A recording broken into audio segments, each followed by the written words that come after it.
Good afternoon, everybody. With drug and alcohol usage on the rise in America, we'd like to use this slideshow as an opportunity to teach all of y'all about the different indicators of the drugs tested under the Department of Transportation, as well as alcohol.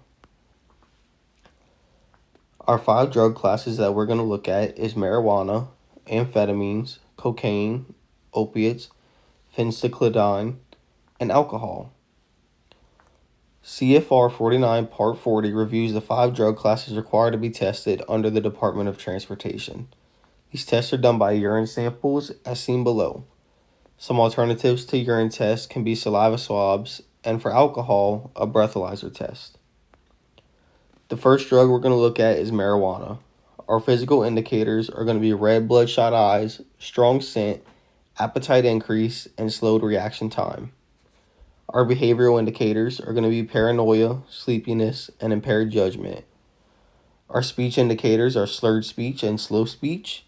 And our performance indicators are going to be poor coordination, little focus on task, and isolation from others. The first symptom you'll most likely see is going to be our strong scent.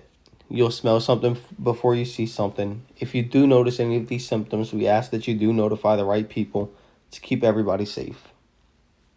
Next is amphetamines.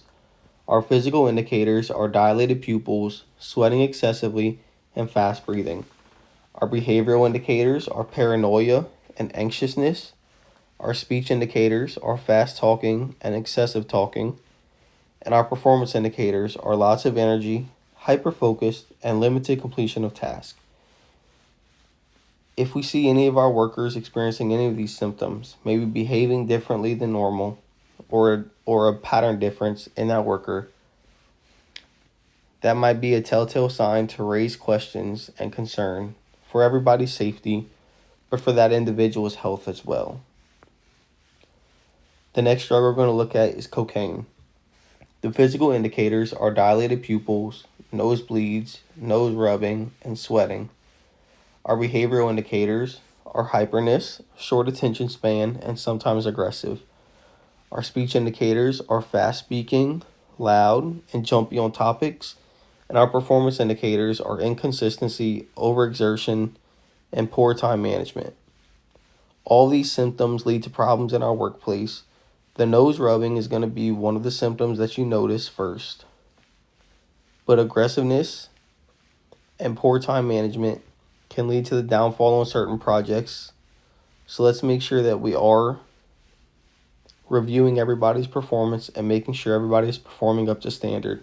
If you do see anybody that isn't performing the way they should be, let's start to raise question and concern. Next, we have our opiates. Our physical indicators are droopy eyelids, slow breathing, and dry mouth. Our behavioral indicators are relaxation, tiredness, and not focused. Our speech indicators are slow speech, low voice, and mumbling and talking to self. And our performance indicators are poor reaction time, lack of proper judgment, and lack of safety precautions. The use of this drug can put everybody in our workplace in danger. It messes with the safety of everybody, and it puts everybody's lives in danger. If we do see anybody experiencing these symptoms, let's take the proper precautions, let's check on them, and let's make sure our safety management team knows about this.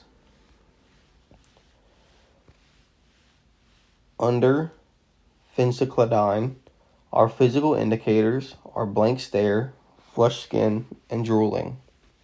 Our behavioral indicators are mood swings, disorientation, and hallucinations. Our speech indicators are slurred speech and late response time. And our performance indicators are poor coordination, impulsive risk, and little to no concentration. Of all these, the first thing you'll notice is a blank stare and slurred speech. If we do notice this, maybe ask them if something's going on. And let's just make sure that anybody who is using these is being taken care of in the proper way to ensure the safety of all of our employees. Our next is alcohol. Of everything we've gone over so far, this is going to be the one that everybody has experienced the most. Whether it's been you or somebody else, we've all seen the symptoms of too much alcohol. So let's look at these indicators. Our physical indicators are smell of alcohol, stumbling, and droopy eyelids. Our behavioral indicators are little awareness, confrontational, and aggressive. Our speech indicators are slurred speech, fast talking, and repetitiveness. And our performative indicators are poor hand-eye coordination, doesn't follow directions, and trouble with simple tasks. If we notice any of these could all be warning signs of alcohol usage and alcohol abuse. The first symptom you'll notice on this list is going to be stumbling and the smell of alcohol. The use of alcohol puts everybody in our workplace at danger, and it compromises the safety of all of our employees. There's zero alcohol and drug tolerance in our workplace, so let's make sure we're looking out for these indicators as well. All this information was found in the Code of Federal Regulations, Part 40, and the Department of Transportation. Any employees seeking more information on these topics, please feel free to use either of these websites to find all the answers you need in drug and alcohol safety in the workplace. Thank you all for your time.